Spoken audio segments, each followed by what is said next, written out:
نبی پاک صلی اللہ علیہ وسلم کا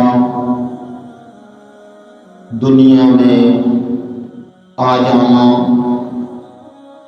تشریف لانا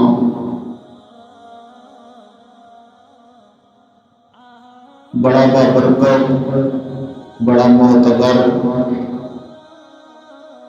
رب العالمین کا سب سے بڑا کرم اور انعام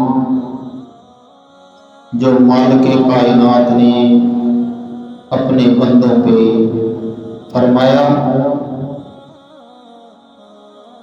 نبی پاک صلی اللہ علیہ وآلہ وسلم کی زندگی کے دو حصے ہیں۔ ایک کا تعلق آپ کی ولادت و سعادت کے ساتھ ہے، اور ایک کا تعلق آپ کی بعثت کے ساتھ ہے، یا آسان الفاظ میں آپ کی زندگی کا ایک دور نبوت سے پہلے کا ہے اور ایک دور نبوت کے بعد وفات تک کا ہے۔ ایک وہ دور جس میں آپ نے اعلان نبوت نہیں کیا، وہ 40 سال کا عرصہ ہے، 40 سال کا وقت ہے۔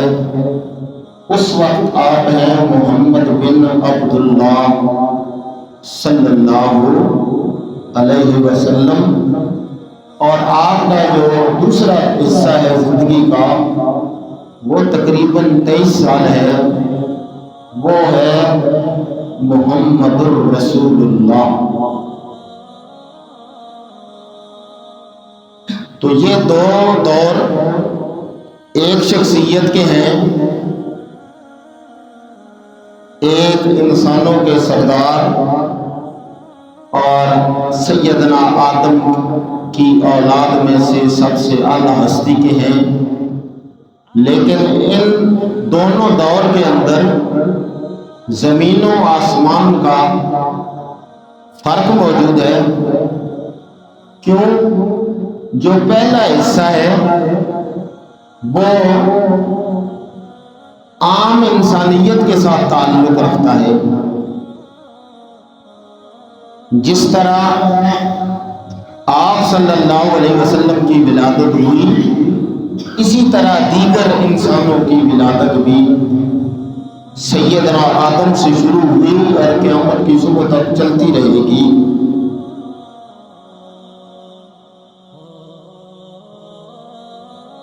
والدین کا ہونا یہ وہ کمال کی بات نہیں ہے، ہر انسان کے والدین موجود ہیں۔ اسی طرح آپ کا بچپن، آپ کا لڑکپن، آپ کی جوانی، یہ مراحل ہر دنیا میں آنے والے انسان پہ آتے ہیں۔ کسی کے اچھے آئے، کسی کے تھوڑے سے برے آئے، کسی کے مالداری میں آئے، کسی کے غربت میں آئے، کسی کے اچھے ماحول میں آئے، کسی کے برے ماحول میں آئے۔ کوئی والدین کی شفقت پا سکا اور کوئی اس سے محروم رہا، کوئی پڑھ لکھ کے بڑا بن گیا اور کسی نے فقر و فاقہ میں زندگی گزاری۔ لیکن یہ مراحل سارے انسانوں پہ ایک طریقے سے آتے ہیں، اس میں کوئی خاصا فرق نہیں ہوتا۔ کوئی اچھا لباس پہنتا ہے، کوئی نرم پہنتا ہے، کوئی اچھا کھانا کھاتا ہے، کوئی ہلکا کھاتا ہے، کوئی اچھے مکان میں رہتا ہے، لیکن رہائش سب کی ہے، کھانا پینا سب کا ہے، والدین سب کے ہیں، کنبہ قبیلہ سب کا ہے، مال و دولت سب کا ہے، گھر بار سب کا ہے۔ اس میں کوئی خاص فرق نہیں، کوئی خاص کمال نہیں۔ تو وہ آپ کا دور ہے، چونکہ وہ اتنا اہمیت کا حامل نہیں، اسی لیے قرآن و حدیث میں کہیں بھی نبی پاک صلی اللہ علیہ وسلم کی ولادت کے مراحل کا تذکرہ موجود نہیں۔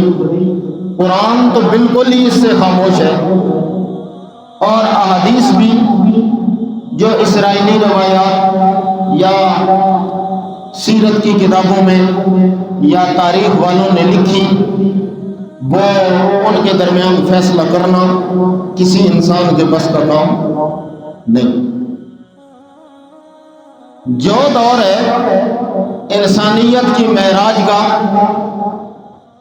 انسانیت کے کمال کا، اس کا تذکرہ رب العالمین نے قرآن کے شروع سے کیا اور آخر تک کیا، بار بار کیا، مختلف انداز میں کیا، اور وہ ہے 23 سالہ زندگی جب آپ محمد بن عبداللہ سے محمد الرسول اللہ بنے، جب میرے اور آپ کے آقا پہ ختم الانبیاء والمرسلین کا تاج سجایا گیا، جب آپ کو امام الاولین والآخرین کا اعزاز دیا گیا، جب آپ کو خاتم الانبیاء والمرسلین کا اعزاز دیا گیا کہ رب العالمین نے ہمیشہ ہمیشہ کے لیے جبریل کا زمین پہ آنا بند کر دیا، نبوت کا دروازہ بند کر دیا، شریعت کامل اور مکمل ہو گئی، اور کسی رسول کسی نبی کے آنے کی ضرورت باقی نہ رہی اور ختم کر دی گئی۔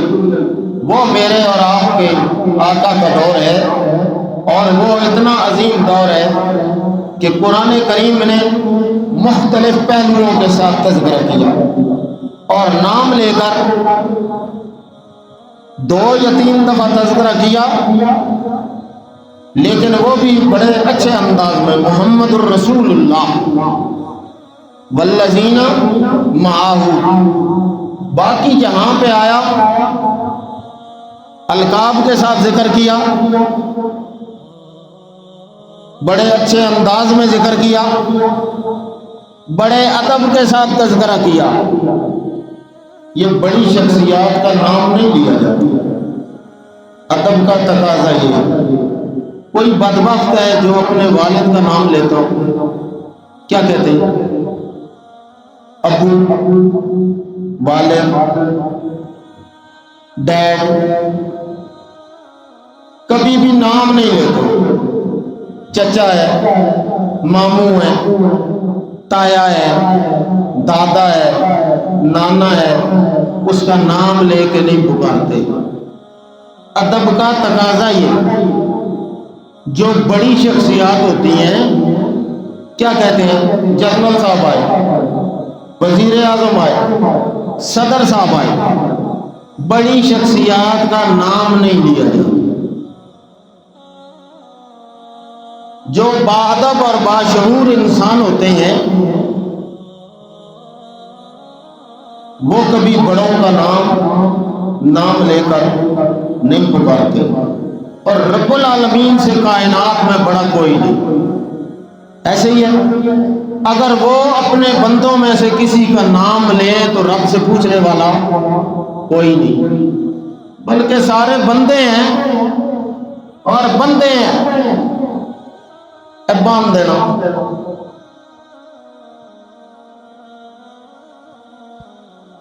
بندے ہوئے، بندہ ہوا کون ہے؟ جس کی اپنی مرضی نہیں۔ بندہ اسے کہتے ہیں، عبد اسے کہتے ہیں جس کی اپنی مرضی کوئی نہ ہو، کسی کی مرضی پہ چلنے والا۔ اور ہم تو سانس بھی اپنی مرضی سے نہیں لے سکتے، جو اندر آیا ہے وہ باہر نہ آئے، جو باہر گیا ہے وہ واپس اندر نہ آئے، ختم۔ اللہ یتوفی الانفس حین موتہا، اللہ کی ذات وہ ہے یتوفی الانفس حین موتہا واللتی لم تمت فی منامہا فیمسک التی قضا علیہ الموت، اللہ کہتے ہیں ہم روح دونوں کی نکالتے ہیں، سونے والے کی بھی اور مرنے والے کی بھی، لیکن جو مر جائے فَيُمْسِكُ الَّتِي قَضَى عَلَيْهَا الْمَوْتِ، جس پہ ہم موت کا فیصلہ کر دیتے ہیں اس کی روح کو روک لیتے ہیں، اور جسے میں روک لوں فَلَا كَاشِفَ لَهُ، اس کو کوئی کھولنے والا کوئی نہیں۔